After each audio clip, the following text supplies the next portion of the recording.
అట్లా పట్టించుకున్నావా? నన్ను పట్టించుకున్నావు. నన్ను పట్టించుకున్నావు అంటే, నా విషయంలో ఇంత కేర్గా ఉన్నావు అంటే నన్ను ఎక్కువ ప్రేమిస్తున్నావు. అందుకే నేను బాగుండాలని కోరుకుంటున్నా. అందుకే నాలో లోపాలు ఒప్పుకోవట్లను తట్టుకోలేకపోతున్నావు. అందుకే నన్ను కొడుతున్నావు, నలుగొడుతున్నావు. ప్రాబ్లం లేదు, అదే నాకు ఇష్టం. చెయ్యయ్యా. మంచి మనస్సాక్షి యొక్క లక్షణం అది నాన్న. తొందరపాటున దేవుణ్ణి తోలనాడి మాట్లాడటం, అపార్థం చేసుకోవటం, ప్రశ్నించటం, విమర్శించటం, వ్యతిరేకించటం, దూరం అయిపోవటం, సనగటం, గొనగటం, ఇది మంచి మనస్సాక్షి కాదు.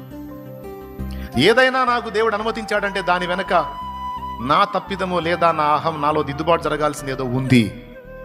నా పాపమో నా లోపమో ఏదో ఉంది. అనవసరంగా నా తండ్రి ఈ పరిస్థితి నాకు అనుమతించడు. నా బంగారు తండ్రి నన్ను ఎంతో ప్రేమించి నాకై ప్రాణం పెట్టిన తండ్రి, నేనంటే పిచ్చి ఆయనకి. అలాంటి ప్రేమ కలిగిన నా తండ్రి నన్ను అప్పజెప్పి